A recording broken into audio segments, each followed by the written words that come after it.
بسم اللہ الرحمن الرحیم وبہ نستعین سبحانک لا علم لنا الا ما علمتنا انک انت العلیم الحکیم الحمد للہ رب العالمین والصلاة والسلام علی سید المرسلین وعلی آلہ وصحبہ اجمعین ومن تبعہم بإحسان الی یوم الدین اعوذ باللہ من الشیطان الرجیم بسم اللہ الرحمن الرحیم لا یستوی منکم من انفق من قبل الفتح وقاتل اولئک اعظم درجة من الذین انفقوا من بعد وقاتلوا وَكُلًّا وَعَدَ اللَّهُ الْحُسْنَى وَاللَّهُ بِمَا تَعْمَلُونَ خَبِيرٌ۔ محترم حاضرین، اہل سنت والجماعت کا عقیدہ صحابہ کرام کے بارے میں کیا ہے، اس کا بعض متون اور بعض وضاحتوں کے ذریعے سے تذکرہ پچھلے 2 درس میں کیا گیا، اور اہل سنت والجماعت کا جو موقف ہے اس کی تائید اور دلیل کے طور پر قرآن کی بعض آیتوں کو پیش کیا گیا 3-4 مقامات سے۔ یہ بطور مثال اور بطور دلیل چند نمونے ہیں۔ قرآن کی اور بھی متعدد آیات ہیں جو صحابہ کرام رضوان اللہ علیہم اجمعین کے تعلق سے اللہ تبارک و تعالیٰ اور رسول اللہ صلی اللہ علیہ وسلم کی ہدایات کو ذکر کرتی ہیں، اور جن کی بنیادوں پر اہل سنت والجماعت کا عقیدے کا صحابہ کے تعلق سے پہلو بہت واضح، اجاگر، مدلل اور مضبوط ہے۔ انہی آیات میں سے ایک آیت وہ بھی ہے سورۃ الحدید کی جو میں نے ابھی پڑھی۔ شیخ نورستانی نے ہمارے سامنے جو کتاب ہے بریق الجمان، اس میں آگے ایک مسئلے میں کہ صحابہ کرام سب کے سب صحابیت کے مقام اور فضل میں مشترک ضرور ہیں، لیکن ان کے اندر بھی، ان کے درمیان بھی درجات ہیں۔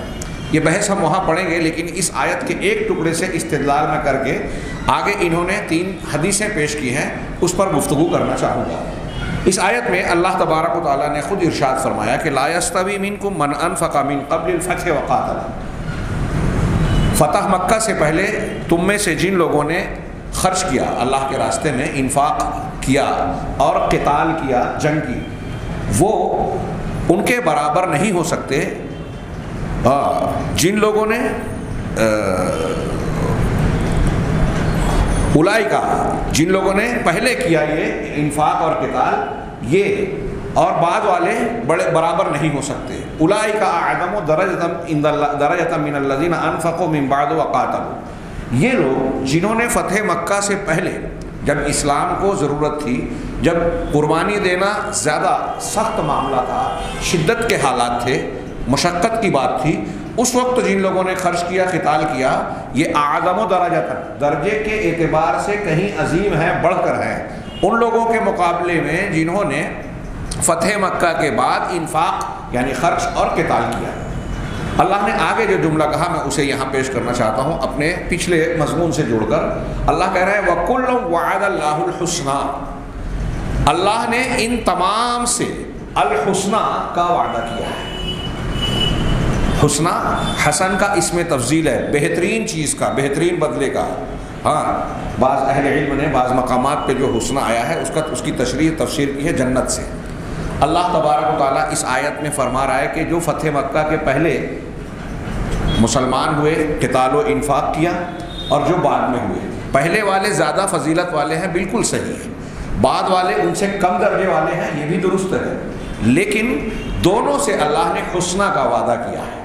میں اس لیے اس آیت پر توجہ دلانا چاہتا ہوں کہ بعد میں آج کل روافظ کے اثر سے اور خلافت و ملوکیت کی بحث کرتے ہوئے کچھ لوگ یہ زور دیتے ہیں کہ کچھ صحابہ کرام جن کو وہ نشانہ بناتے ہیں، جیسے حضرت امیر معاویہ رضی اللہ تعالیٰ عنہ، حضرت عمرو بن عاص رضی اللہ تعالیٰ عنہ، اور بعض دوسرے صحابہ، حضرت امیر معاویہ کے والد ابو سفیان رضی اللہ تعالیٰ عنہ، ان کے بارے میں یہ کہتے ہیں کہ چونکہ یہ لوگ فتح مکہ کے بعد یا فتح مکہ کے موقع پر ایمان لائے ہیں، لہٰذا ان کا کوئی درجہ نہیں ہے، یا ان کے اوپر گویا وہ غیر محسوس طریقے پر تنقید اور کیچڑ اچھالنے اور ان کو نشانہ بنانے کا جواز فراہم کرنے کی کوشش کرتے ہیں۔ یہ اللہ تبارک و تعالیٰ کے اگر اس بنیاد پر کہتے ہیں کہ فتح مکہ یا سابقون الاولون والا درجہ الگ ہے اور بعد والوں کا وہ درجہ نہیں ہے، ٹھیک ہے، ان میں درجات ضرور ہیں، لیکن اللہ تعالیٰ کے اس فرمان کا آپ کیا کیجئے گا کہ اللہ تعالیٰ کا قیامت تک یہ ارشاد چمکے گا اور چمک رہا ہے کہ اللہ نے دونوں سے الحسنہ کا وعدہ کیا ہے۔ اس کا مطلب کیا یہ مانا جائے کہ آپ جس پر چھینٹا کشی کر رہے ہیں جن صحابہ کرام پر، وہ فتح مکہ کے بعد کے ہوں یا آپ کے اعتبار سے اس کے اور بعد کے ہوں، ہاں آخری دور کے جناب محمد رسول اللہ صلی اللہ علیہ وسلم کی، اللہ تبارک و تعالیٰ نے سب سے حسنہ کا وعدہ کیا ہے۔ ہاں اگر ان میں درجات ہیں تو ان کے تعلق سے جو قرآن و حدیث کے بیانات ہیں وہ مٹ نہیں جائیں گے یا ان کی وہ فضیلتیں کم نہیں ہو جائے گی۔ ہمارے لیے یہ جائز ہی نہیں ہے کہ اللہ کے ارشاد، اللہ کے فرمان اور رسول اللہ صلی اللہ علیہ وسلم کی تعدیل کے بعد ہم صحابہ کرام کو نشانہ بنائیں۔ یہ ایک آیت مزید پیش کر کے ہم آگے بڑھتے ہیں کہ انہوں نے صاحب کتاب نے بیان کیا کہ چند آیتوں کو ہم نے بطور نمونہ پیش کیا اس معنی کی یا صحابہ کرام کا کہ عظمت اور فضیلت بتانے والی اور بھی دیگر آیات ہیں، اور اسی طریقے سے بہت ساری احادیث بھی ہیں۔ سنت مطہرہ میں بہت سارے بیانات ہیں بطور نمونہ اور بطور دلیل جو ہم نے موقف پیش کیا۔ یہ چند دلیلیں، 3 حدیثیں انہوں نے نقل کی۔ پہلی، ما رواہ الشیخان من حدیث ابی سعید الخدری رضی اللہ تعالی عنہ ان النبی صلی اللہ علیہ وسلم قال، شیخان یعنی بخاری اور مسلم، امام بخاری اور مسلم نے اپنی صحیحین میں اس روایت کو نقل کیا ہے حضرت ابی سعید خدری رضی اللہ تعالیٰ عنہ سے۔ وہ کہتے ہیں کہ نبی صلی اللہ علیہ وسلم نے ارشاد فرمایا، یأتی علی الناس زمان، لوگوں پر ایک زمانہ آئے گا، یغزو فئام من الناس، کہ لوگوں کی ایک جماعت، فئام فعام ہاں دونوں پڑھا جاتا ہے، اور اس کے معنی ہوتا ہے الجماعت الکثیرہ، یعنی بڑی جماعت، بہت بڑی تعداد پر مشتمل لوگ، جماعت۔ تو ایک بڑی جماعت لوگوں سے قتال کرے گی، فیقال لہم، ان سے کہا جائے گا، پوچھا جائے گا، فیکم من صحب رسول اللہ صلی اللہ علیہ وسلم، کیا تمہارے درمیان ایسا کوئی شخص ہے جس نے رسول اللہ صلی اللہ علیہ وسلم کی سنگت، صحابیت یا ساتھ اختیار کیا ہے، آپ کی صحابیت کا شرف اسے حاصل ہے، صحابہ ساتھ رہا ہے، سنگ میں رہا ہے۔ فیقولون نعم، لوگ کہیں گے ہاں ہماری جماعت میں صحابی رسول ہیں۔ فیفتح لہم، اللہ کے نبی صلی اللہ علیہ وسلم فرمائے کہ چنانچہ نتیجے میں ان کے لیے فتح حاصل ہوگی۔ پوری جماعت المسلمین میں پوچھا جائے گا لشکر میں کہ کوئی صحابی ہے، کہا جائے گا ہاں۔ اس جواب کے بعد اللہ کے رسول کا یہ فرمانا کہ ان کو فتح حاصل ہوگی، اس کا مطلب یہ کہ صحابی رسول، ایک صحابی رسول کے لشکر میں موجود ہونے کی برکت سے مسلمانوں کی اس جماعت کو فتح حاصل ہوگی۔ ہاں آگے کہہ رہے ہیں ثم بیغزو فئام من الناس، پھر کچھ بعد میں اگلے کچھ مزید زمانہ گزرے گا تو لوگوں کی ایک جماعت مزید غزوہ کرے گی، جنگ کرے گی۔ ویقال لہم، ان سے پوچھا جائے گا، حل فیکم من رآ من صحب رسول اللہ صلی اللہ علیہ وسلم، کیا تمہارے درمیان کوئی ایسا شخص ہے جس نے اللہ کے رسول صلی اللہ علیہ وسلم کی صحابیت میں رہنے والے، میں صحابیت کا لفظ استعمال رہا ہوں، آپ کے ساتھ رہنے والے شخص کو دیکھا ہو۔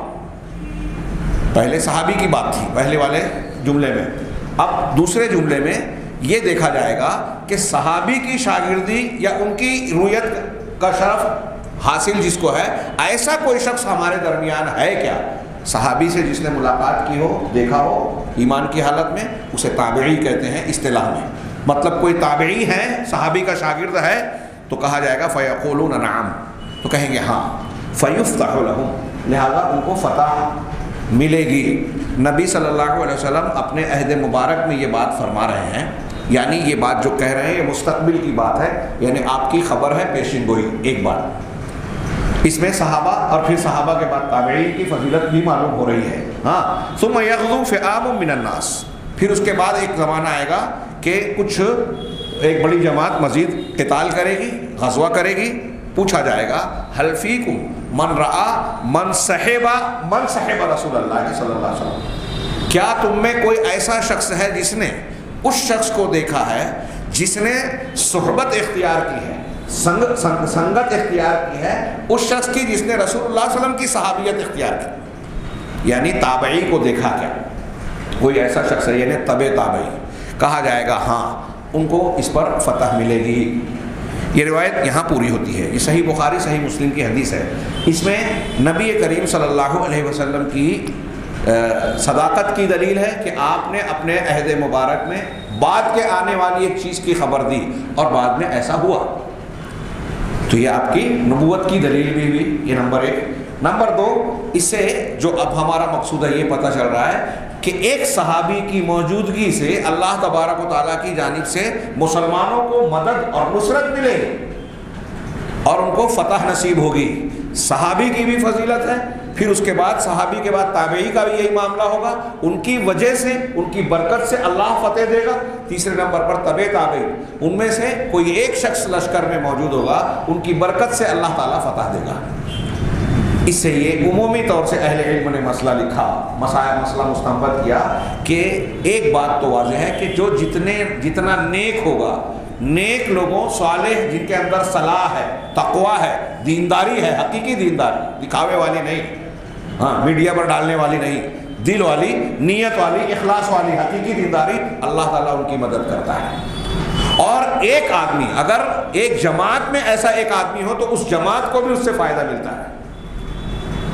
یعنی دوسرا جملہ شیخ صفی الرحمان نے اپنے شرح میں لکھا کہ اگر کوئی شخص صاحب صلاح و تقوی، نیک اور پرہیزگار آدمی کا ساتھ اختیار کرتا ہے، اس کے ساتھ رہتا ہے، تو اللہ تعالیٰ اس کی برکت سے اس کی بھی مدد کرتا ہے۔ ہمارے یہاں ان اسباب کو لوگوں نے بلا دیا۔ تقلید نہیں کرنی ہے، ٹھیک ہے، کسی شخص کی بات قرآن و حدیث کے مقابلے میں نہیں مانی جائے گی، درست ہے، لیکن جس کا جو مقام ہے اہل تقوی اور صلاح کی عزت و توقیر کرنا، ان کی سنگت اور صلاحیت کو برکت سمجھنا، ان کے وجود کو اہمیت دینا، علماء کو بطور خاص، اللہ کے رسول صلی اللہ علیہ وسلم نے علماء کے اٹھ جانے کو قیامت کی نشانی بتائی کہ علم اٹھا لیا جائے گا۔ علم کیسے اٹھے گا؟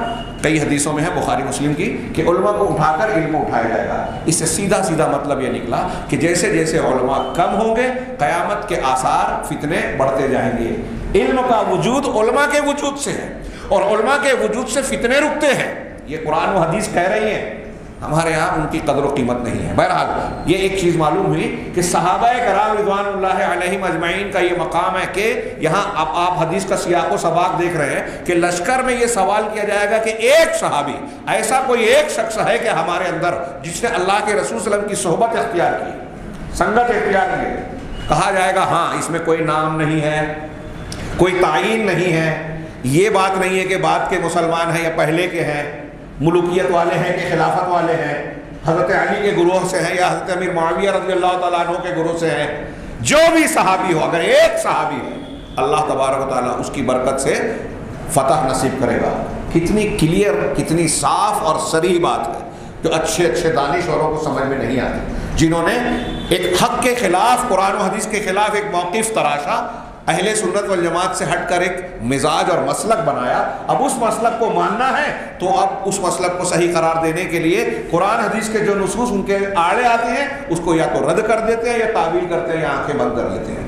نتیجہ قرآن و حدیث سے جہالت ہوتا ہے، قرآن و حدیث سے انحراف ہوتا ہے، اور یہ چھوٹی موٹی گمراہی نہیں ہے۔ میں بار بار پچھلے دروس سے یہ بات دہراتا ہوں کہ ہمارا نوجوان طبقہ آج کل سوشل میڈیا پہ یا یوٹیوب چینل پہ اور فیس بک وغیرہ پہ ایسے بہت سارے جاہلوں کو علامہ سمجھ کر ان سے متاثر ہوتا ہے، ان کو لائک کرتا ہے، ان کا فالوور بنتا ہے، جو ان عقائد جو قرآن و حدیث سے ثابت شدہ ہیں ان کی مخالفت کرتے ہوئے اللہ کے رسول صلی اللہ علیہ وسلم کے صحابہ کرام، نفوس مقدسہ جن کی تعدیل اللہ اور رسول نے خود فرمائی، جن کے تعلق سے اللہ نے اعلان کیا کہ ہر ایک کے لیے اللہ نے حسنہ کا وعدہ کیا، ان کے خلاف ان کی زبانیں دراز کی، اور یہ انہیں پسند کرتے ہیں اور ان سے متاثر ہوتے ہیں جب، تو ان کی مطابعت میں یہ بھی صحابہ کرام کی عزت و توقیر اپنے دل میں کم پاتے ہیں۔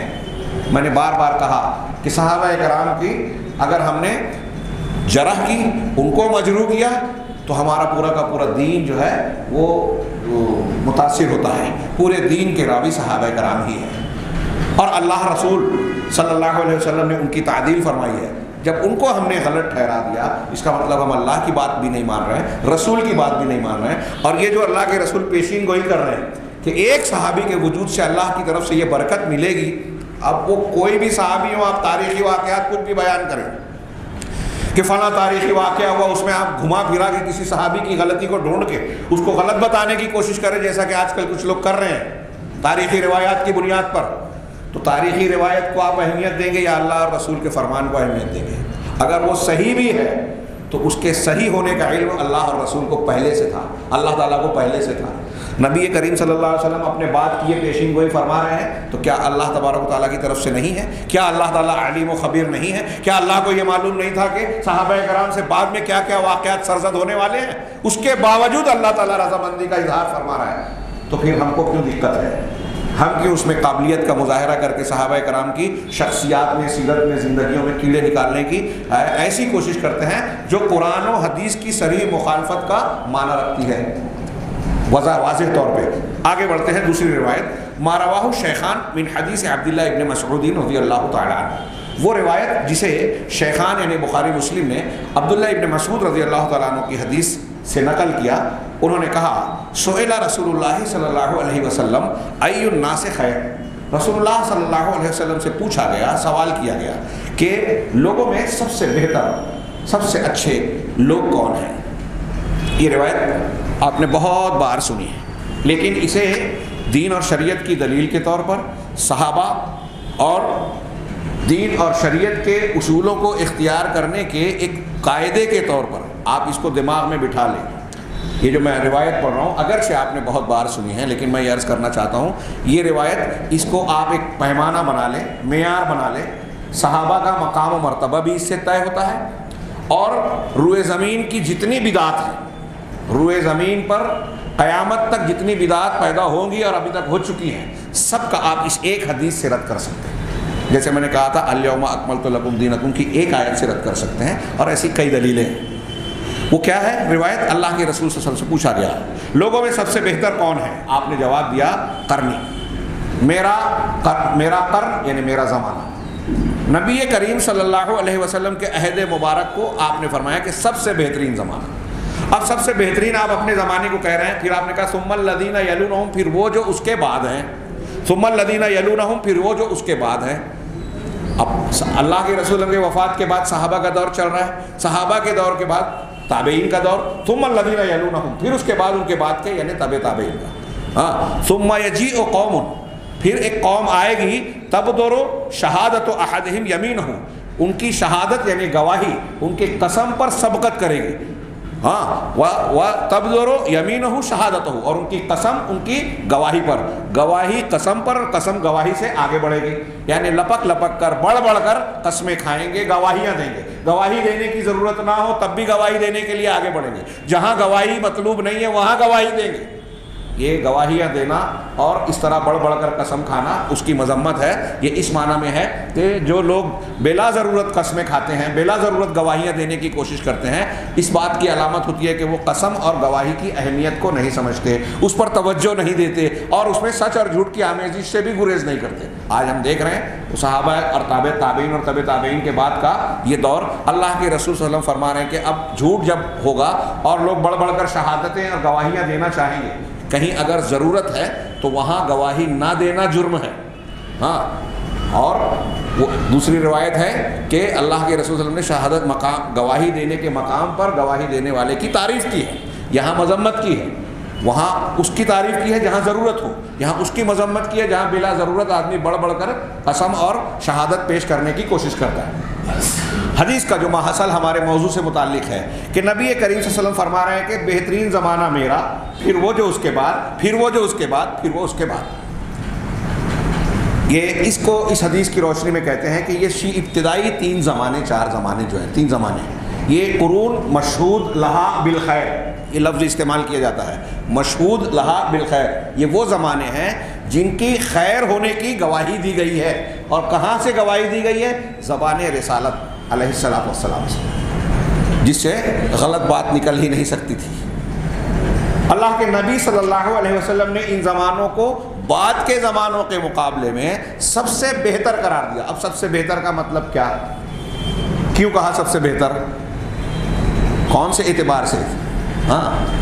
اب آج ہمارے ہاں لوگ سمجھتے ہیں کہ آج ترقیات ہیں، مشینیں ہیں، نیٹ کا زمانہ ہے، گلوبل ولیج دنیا بن گئی ہے، بڑی بڑی آسائش اور آرام کی، راحت کی چیزیں ایجاد ہو گئی ہیں، مشینیں، آلات ہیں، تو یہ زمانہ بہتر ہے آلات مشینوں کے اعتبار سے۔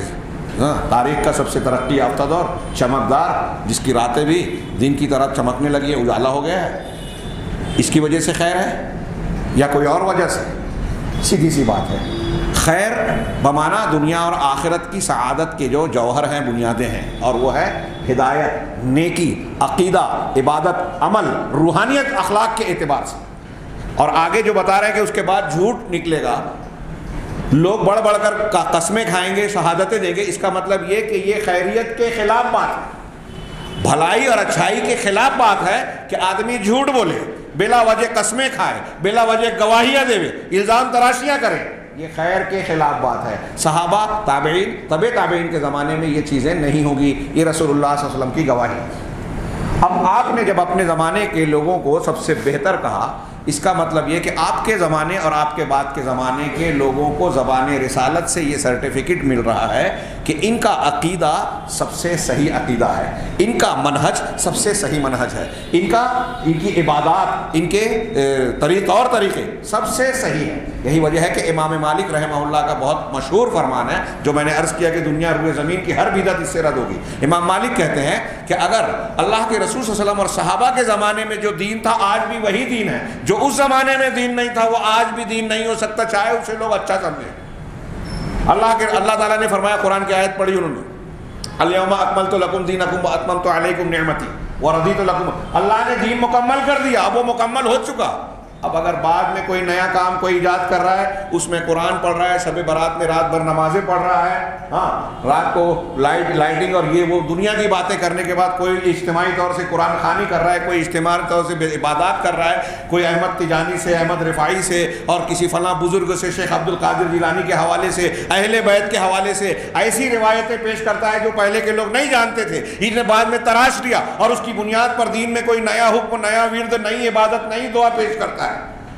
مراقبہ کر لو، بزرگ ہمارے پیر صاحب کہہ رہے ہیں، قرآن حدیث میں اگر نہیں ہے تو وہ دین نہیں ہے، وہ خیریت والے زمانے میں نہیں ہے، اس کا مطلب صحابہ کرام اسے جب نہیں جانتے تھے تو وہ دین ہو ہی نہیں سکتا۔ اگر دین ہوتا، اچھائی ہوتی، تو یہ خیر والا زمانہ اسے ضرور جانتا اور اختیار کرتا۔ اب ہمیں اگر خیر والا بننا ہے تو ہمارے سامنے معیار یہ خیر القرون اور پھر اس کے بعد والا زمانہ ہے۔ ہمیں دیکھنا ہوگا کہ ان لوگوں کا کیا عقیدہ تھا، ان کا مسلک کیا تھا، ان کا منہج کیا تھا۔ ہمارے یہاں نوجوان یا کچھ لوگ بولتے ہیں نا کہ بڑا مسئلہ ہے، کس کو حق جانے کس کو حق سمجھیں۔ یہ اللہ تبارک و تعالیٰ نے، رسول اللہ صلی اللہ علیہ وسلم نے بہت آسان کر کے دین دیا ہے ہم کو۔ ہم نہ مانیں، الجھنیں اپنے ارد گرد ہم نے پال رکھی ہے، ہم لوگوں سے، اللہ سے زیادہ لوگوں سے ڈرے، یہ ہمارا مسئلہ ہے، یہی تو امتحان ہے۔ اب یہ کوئی مسلک والا ہے، حنفی، شافعی، مالکی، حنبلی، اہل الحدیث، اور ہمارے ارد گرد میں پائے جانے والے جو چشتی، قادری، نقشبندی وغیرہ وغیرہ جو بھی ہیں، کیا وہ اس حدیث کو رد کریں گے کہ یہ حدیث صحیح نہیں ہے؟ یہ حدیث صحیح ہے، بالکل واضح، بخاری مسلم کی ہے، سارے لوگ مانتے ہیں۔ اب اللہ کے رسول صلی اللہ علیہ وسلم نے کہا کہ میرا زمانہ سب سے بہترین زمانہ، تو اب اس زمانے کا جو عقیدہ ہے وہ عقیدہ صحیح ہے کہ غلط ہے؟ اس زمانے کے لوگوں کا جو مسلک ہے وہ مسلک صحیح ہے کہ غلط ہے؟ کون سا مسلک تھا؟ امام حنیفہ، امام مالک، امام شافعی، امام احمد بن حنبل، یہ لوگ پیدا بھی نہیں ہوئے تھے اس زمانے میں۔ اب جو چیزیں اس زمانے میں نہیں تھی بعد میں آئی اور اس کو لوگ لازم سمجھ رہے ہیں، تقریر کریں، لمبی لمبی موٹی موٹی کتاب لکھیں، یہ اس وجہ سے کرنا چاہیے۔ اگر اللہ کے رسول اور صحابہ کرام کے زمانے میں وہ چیز نہیں تھی دین کے اعتبار سے تو وہ دین نہیں ہو سکتا ہے۔ اب جب لوگوں کو بدعت ایجاد کرنا رہتی ہے اور ایسی چیزوں کو منوانا رہتا ہے تو گھما پھرا کے لوگوں کو دھوکہ دیتے ہیں، گھماتے ہیں، چکر دیتے ہیں۔ ارے آپ یہ کہہ رہے ہو، یہ مائک تھا کیا، موبائل تھا کیا اللہ کے رسول کے زمانے میں، پنکھا تھا کیا، پھر آپ کیوں استعمال کر رہے ہو؟ یہ بھی بدعت ہے۔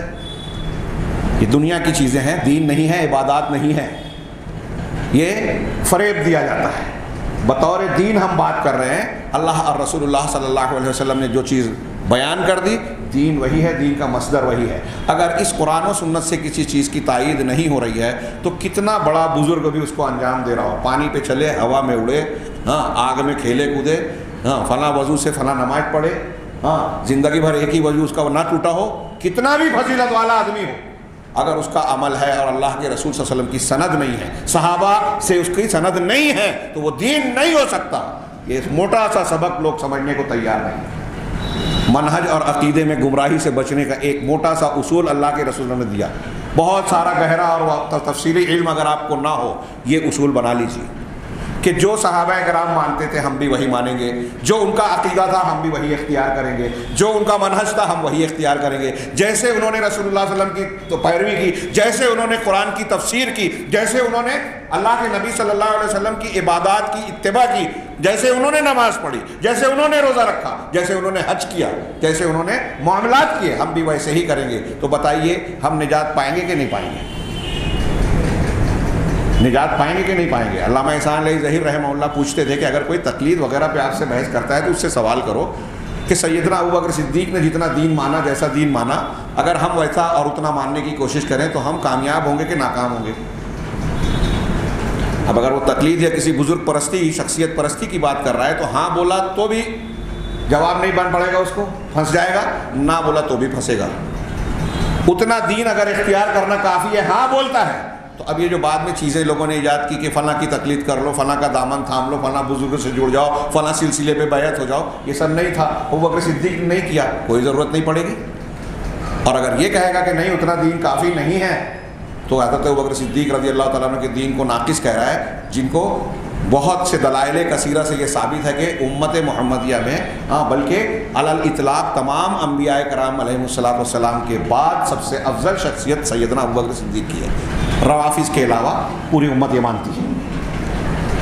تو گویا ان کو غلط کہہ رہے ہیں، ان کے عقیدے کو آپ ناقص کہہ رہے ہیں، کتنی سیدھی سادی بات ہے۔ صحابہ کرام کا عمومی طور سے اس میں فضل معلوم ہو رہا ہے۔ ہاں، سب سے بہتر زمانہ میرا زمانہ ہے، یہ اللہ کے نبی صلی اللہ علیہ وسلم کی طرف سے صحابہ کرام کے ایمان، عقیدے، عمل، عبادات کی تائید ہے، اور اسی بنیاد پر اہل الحدیث کے یہاں یہ اصول ہے، اہل حق کے یہاں، کہ قرآن و حدیث۔ ابھی آپ پوچھیں گے کہ بھائی دین کیا ہے، تو علماء ہمارے یہاں بہت سارے لوگ جواب دیتے ہیں، اور صحیح بھی ہے ایک حد تک، کہ کہیں کہ ہم قرآن و حدیث کو مانتے ہیں۔ بات صحیح ہے لیکن ادھوری ہے۔ علامہ ناصر الدین البانی رحمہ اللہ نے اس ایک چیز پر جو میں بیان کرنے جا رہا ہوں، اگلا جملہ پورا ایک لمبا مضمون لکھا ہے اور بہت ہی پیارا سمجھایا ہے۔ میں ایسا مانتا ہوں کہ اگر کوئی آدمی اس مضمون کو دیانتداری سے، اخلاص کے ساتھ پڑھے گا تو اس کا سینہ کھل جائے گا، جو انہوں نے سمجھایا ہے اس میں کہ قرآن و حدیث مانتا ہوں اتنا کہنا کافی نہیں ہے، اتنی بات مکمل نہیں ہے۔ قرآن و حدیث کو اس طرح ماننا ہے جیسے صحابہ نے مانا، یہ بات پوری ہے، جیسے سلف نے مانا۔ اسی کے لیے سلفی کہا جاتا ہے نسبت، کہ سلفی وہ ہے جو قرآن و حدیث کو مانتا ہے، کیسے؟ جیسے صحابہ نے مانا۔ ورنہ جتنے بھی مکاتب فکر مسلمانوں میں پائے جاتے ہیں، اللہ کے رسول صلی اللہ علیہ وسلم نے جن کے بارے میں کہا ہے کہ فرقے ہوں گے، سب کے سب جہنم میں جائیں گے، وہ بھی اور وہ بھی جو نجات، صاحب کے یہاں یہ دعویٰ پایا جاتا ہے کہ وہ قرآن و حدیث کو مانتے ہیں۔ کیسے مانتے ہیں؟ جہمیہ، قدریہ، معتزلہ جو اللہ کی اسماء و صفات کا انکار کرتے ہیں، تعویل کرتے ہیں، انحراف کرتے ہیں، جو عقائد کے معاملے میں جو ہے کھلی کھلی گمراہیوں اور کفریات کے شکار ہیں، جو تصوف کی دلدل میں پھنسے ہیں اور پورے دین اسلام کے سامنے ایک دوسرا دین اسلام کے نام پر مان رہے ہیں، منوا رہے ہیں، جو یہ کہہ رہے ہیں کہ قرآن و حدیث کو مت مانو، شیخ کے پاس براہ راست اللہ سے آتا ہے، ہمارے اولیاء کا درجہ انبیاء سے اونچا ہے، کیونکہ انبیاء کے پاس تو وحی آتی تھی فرشتے کے ذریعے، وہ واسطے سے اللہ کی تعلیم لیتے تھے، لیکن ہمارے اولیاء اور مشائخ کا درجہ یہ ہے کہ وہ براہ راست ڈائریکٹ بغیر کسی واسطے کے اللہ سے لیتے تھے۔ یہ جملہ بول کے غیر محسوس طریقے پہ عام آدمی اور جاہل لوگوں کو یہ میسج دیا کہ دیکھیے ولیوں کا درجہ اونچا ہے، اور ولی جب براہ راست اللہ سے لے رہا ہے تو اب اس میں جب ہم ولی سے، پیر سے لے رہے ہیں، اس فلاں سلسلے کے ہاتھ پر ہم بیعت ہو گئے ہیں، تو اب ہم کو قرآن حدیث پڑھنے کی ضرورت ہی نہیں ہے، نہ قرآن کی ضرورت ہے نہ حدیث کی ضرورت ہے، یہ تو سلسلے والا علم ہے، یہ تو ڈائریکٹ والا علم ہے، اب قرآن حدیث سے کی کوئی ضرورت نہیں ہے، اسے لپیٹ کر پھینک دیا جائے۔ یہ ایک بات ایک اتنی زہریلی، اتنی تباہ کن ہے کہ پورے دین کی بساط پلٹ جاتی ہے، اور ہمارے یہاں یہ کاروبار چل رہا ہے۔ مجھ جیسے آدمی اگر کوئی بیان کرے تو اسے لوگ کہیں گے کہ یہ جذباتی بات ہے، اختلافی بات ہے، فنا بات ہے۔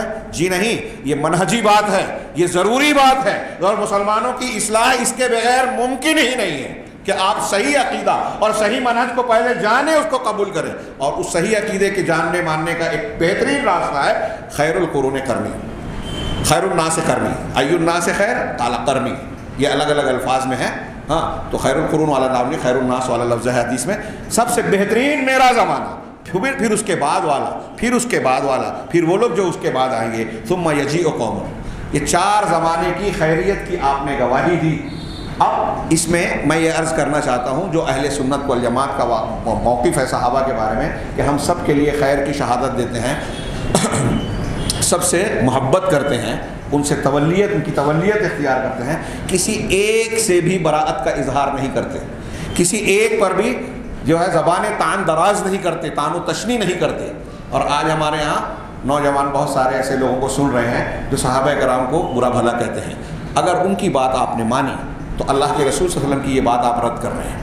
آپ کہہ رہے ہیں میرا زمانہ سب سے بہتر، اور آپ کہہ رہے ہیں کہ اس زمانے کا فلاں فرد تو صحیح نہیں تھا، وہ تنقید کے لائق ہے۔ جس کو آپ سب سے بہتر کہہ رہے ہیں اس پر آپ تنقید کر رہے ہیں، اس پر آپ کیڑے نکال رہے ہیں، اس کی شخصیت، اس کے عقیدے یا اس کے عمل پر آپ اعتراض کر رہے ہیں، اس کو لوگوں کے سامنے مجروح کر کے پیش کر رہے ہیں۔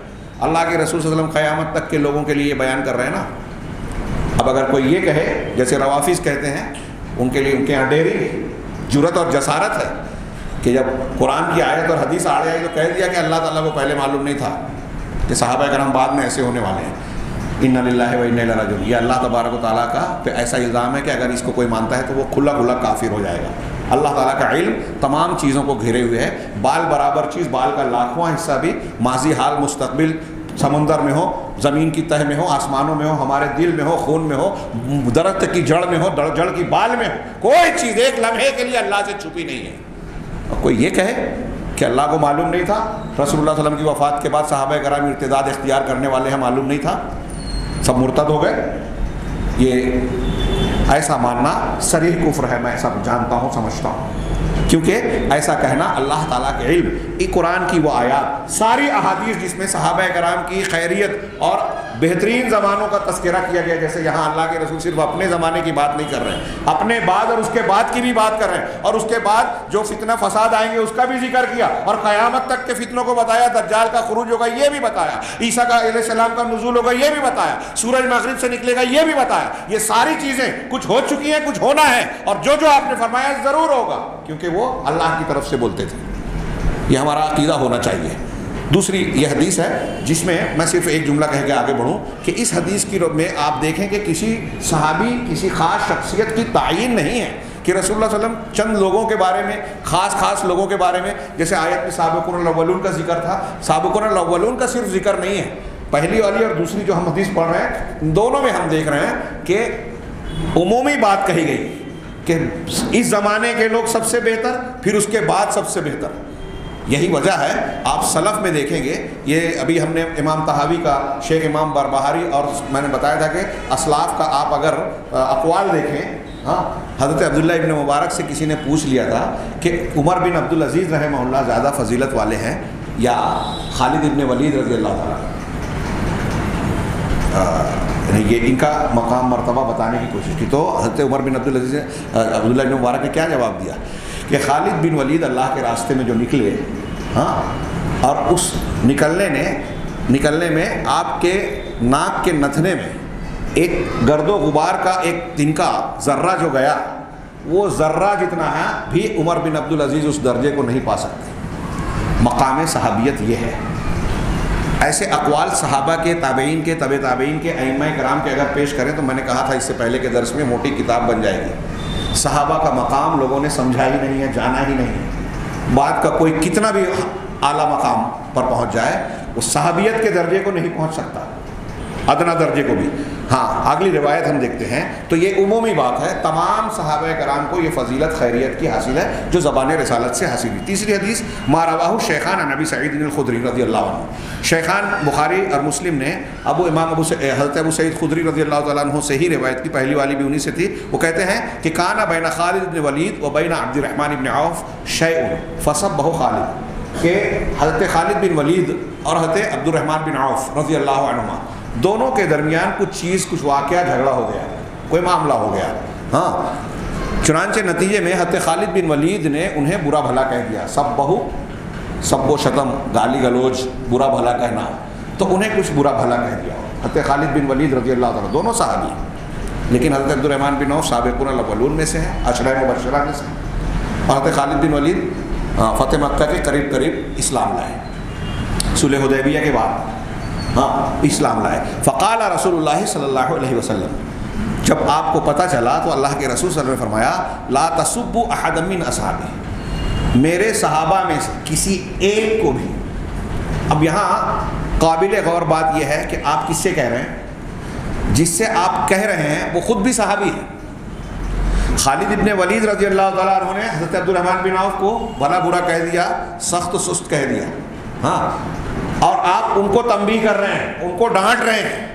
تو ایک صحابی کو کہہ رہے ہیں کہ میرے صحابہ میں سے کسی ایک کو بھی احدن کہا، لفظ احدن ہے حدیث میں، کسی ایک کو بھی برا بھلا نہ کہنا. کہا کہ فَإِنَّ أَحَدَكُمْ لَوْ أَنفَقَ مِثْلَ أُحُدٍ ذَهَبًا مَا أَدْرَكَ مُدَّ أَحَدِهِمْ وَلَا نَصِيفَهُ، اس لیے کہ تم میں کا کوئی ایک شخص اگر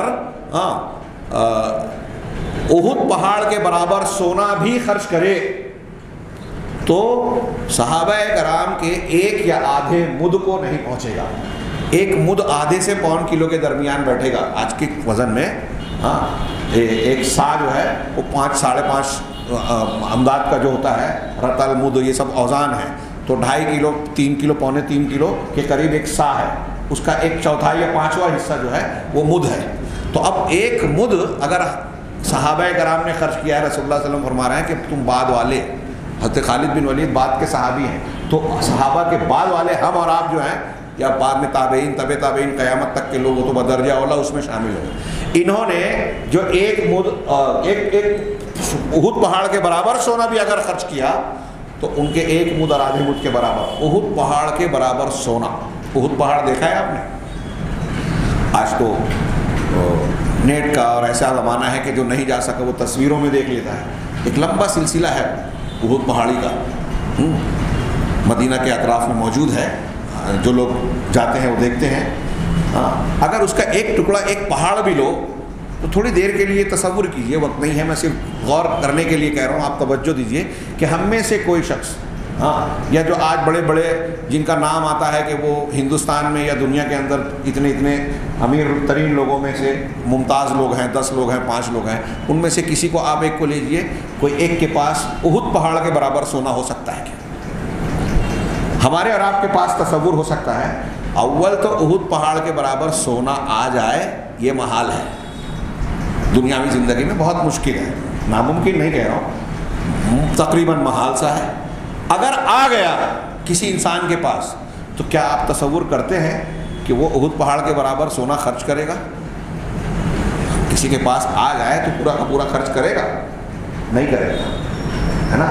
لیکن اللہ کے رسول کہہ رہے ہیں کہ جو نہیں ہو سکتا وہ ہو جائے، جو خرچ نہیں ہو سکتا وہ کر دے، تب بھی اتنا بڑا خرچ کرنا.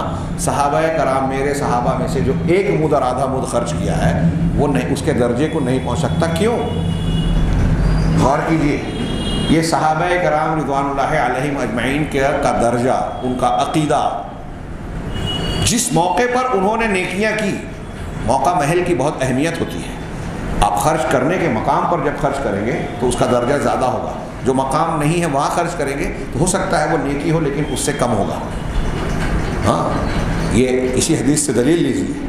بعض مرتبہ آپ کا 1 روپیہ لاکھوں پر بھاری ہو سکتا ہے، اور بعض مرتبہ لاکھ روپیہ بھی خرچ کرنا 1 روپیے کی حیثیت نہیں رکھے گا. یہ جذبے، موقع محل، ایسے کچھ عناصر ہیں جس کی وجود اور ہونے اور نہ ہونے کی وجہ سے یہ فرق پڑتا ہے.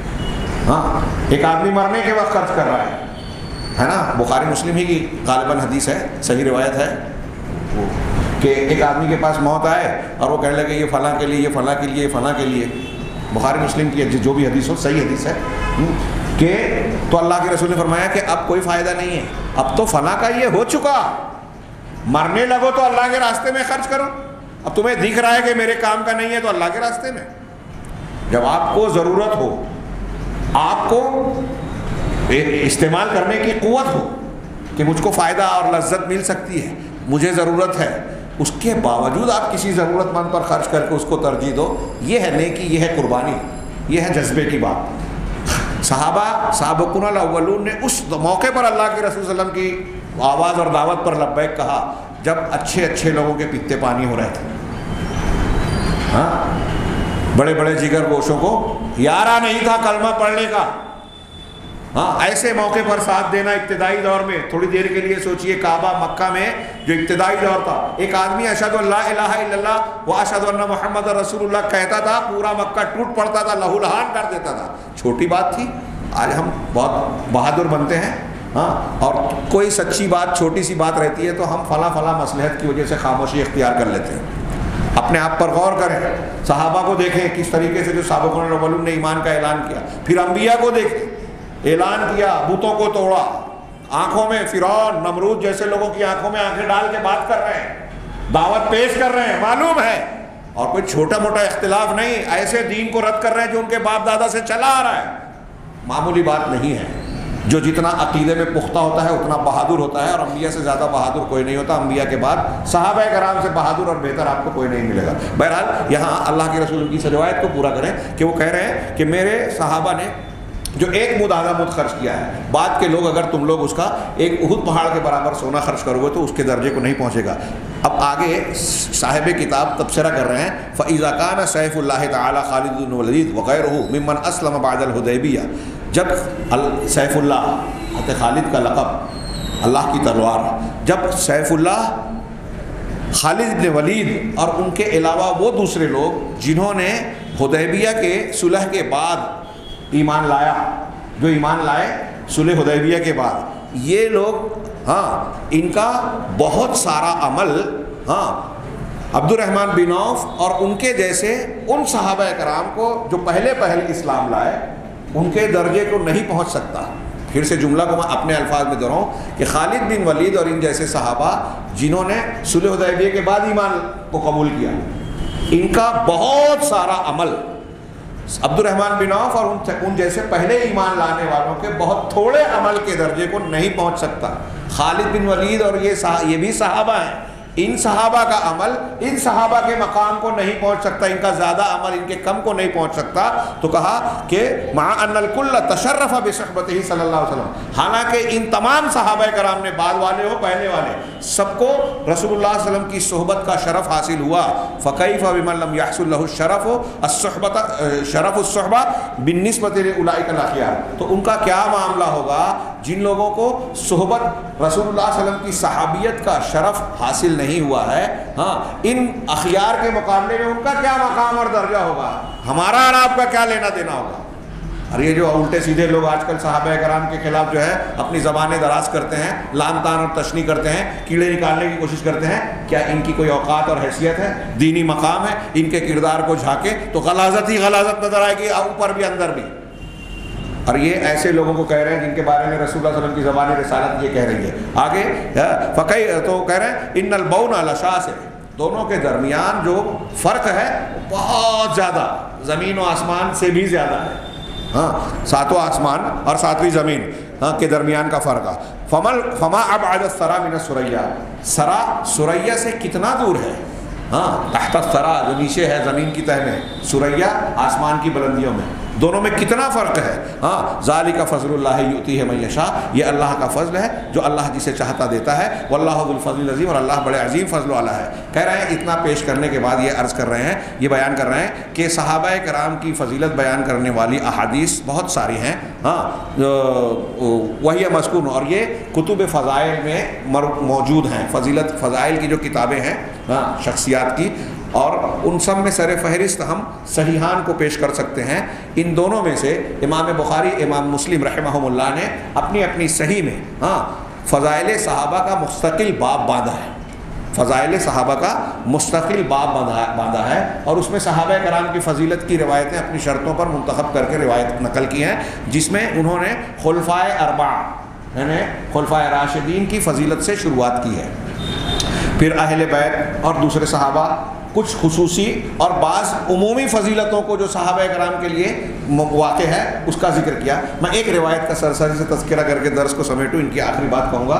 مسلم شریف کی ایک حدیث جو میں نے بعض دروس اور خطابات میں بیان کی ہے, ہاں, اور بڑی زبردست پیاری حدیث ہے. اگر اس کی تشریح میں جائیں, میں صرف روایت پیش کروں. اللہ کے رسول صلی اللہ علیہ وسلم نے ایک مرتبہ صحابہ کرام کو مغرب کی نماز سے چھوڑا, عشاء کے وقت آئے تو ان کو وہیں پایا. کہا تم یہیں بیٹھے ہو؟ کہا ہاں, ہم نے مغرب پڑھی اور اس کے بعد جو ہے ہم نے سوچا کہ آپ کے ساتھ پڑھی ہے تو عشاء بھی آپ کے ساتھ پڑھ کے جائیں. آپ نے ان کو شاباشی دی, تعریف کی, اور پھر اس کے بعد صحابہ کرام کے تعلق سے عمومی بات کہی. آپ نے آسمان کی طرف دیکھا اور کہا کہ النجوم امانۃ للسماء یا امانۃ السماء, کہ یہ جو ستارے نظر آ رہے ہیں یہ آسمان کے امین ہیں, محافظ ہیں.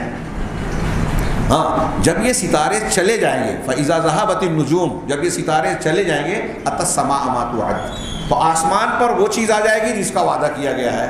کیا مطلب ہے؟ قیامت آئے گی تو بتایا گیا نا کہ ستارے جھڑ جائیں گے, ہاں, اور بکھر جائیں گے, تو آسمان بھی ٹوٹ پھوٹ کا شکار ہو جائے گا, ختم ہو جائے گا, پھٹ جائے گا. ہاں, تو جب تک ستارے موجود ہیں آسمان کا وجود بھی ہے. ایسے ہی آپ نے یہ تشبیہ دینے کے بعد فرمایا کہ میں اپنے صحابہ کے لیے جو ہے امین ہوں, نگراں اور محافظ ہوں. جب میں چلا جاؤں گا تو میرے صحابہ کرام پر وہ چیزیں آئے گی جس کا ان سے وعدہ کیا گیا ہے. یعنی وفات رسول کے بعد جو فتنے آئیں گے, جمل صفین اور یہ چیزیں جو ہوئی, وہ آئے گی میرے بعد. اور پھر اس کے بعد آپ نے کہا کہ میرے صحابہ کرام امت کے لیے امین ہیں. جب میرے صحابہ گزر جائیں گے, اس دنیا سے چلے جائیں گے, تو دنیا میں وہ چیزیں آئیں گی جو جس کا ان سے وعدہ کیا گیا ہے. یعنی وعید سنائی گئی ہے, فتنے, فساد, نئے نئے مسالک, ظالم حکمراں, ہاں, اپنے آپ کو ترجیح دینا, جھوٹ, فساد, اور نئے نئے مسلک, نئے نئے منہج, بدعت و خرافات, اللہ کی صفات اور اسماء و صفات میں اور دین کی مختلف چیزوں میں جو نئی نئی چیزیں ہیں, یہ ساری چیزیں صحابہ کرام کے بعد آئیں گی. اللہ کے رسول نے فرمایا.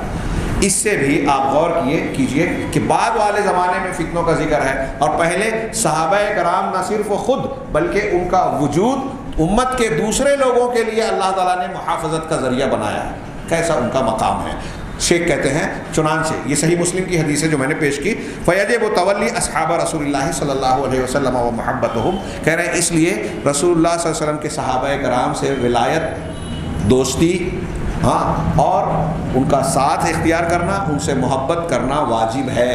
جب قرآن حدیث ان کی اتنی تعریف تعدیل کر رہی ہیں تو نیک لوگوں سے محبت کرنا یہ ایمان کی تکمیل ہے.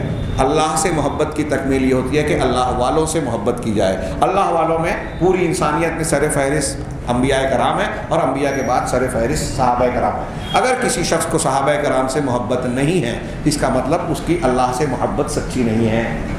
ہاں, اللہ تعالیٰ کا محبوب وہ شخصیات ہوں یا اعمال ہوں, اللہ سے محبت کرنے والوں کے نزدیک محبوب ہو جائیں گے, اور اللہ کے جو مبغوض ہوں گے وہ شخصیات ہوں یا اعمال ہوں. اللہ سے جو محبت رکھتا ہے وہ اس کے نزدیک بھی مبغوض ہو جائیں گے. اگر ابو جہل, فرعون, ابو لہب اللہ کے مبغوض ہیں تو ہمارے نزدیک بھی ایمان کے تقاضے کی طور پر وہ مبغوض ہونا چاہیے. اگر کوئی بولے گا کہ مجھ کو ابو لہب یا فرعون سے محبت ہے, وہ ایمان سے کے دائرے سے نکل سکتا ہے. آگے دیکھیے, یہ ان کی بات اور یہ جملہ پورا کر دیں کہ جب ان سے محبت کرنا ضروری ہے, اور ان کی محبت مطلق ہے, ان کی محبت مطلق ہے رضوان اللہ علیہم. کیوں؟ اس لیے کہ مطلقاً ان کی محبت اس لیے اس اعتبار سے بھی ہے کہ اللہ تبارک و تعالیٰ نے ان نفوس مقدسہ کو اپنے رسول صلی اللہ علیہ وسلم کی صحبت کے لیے منتخب کیا.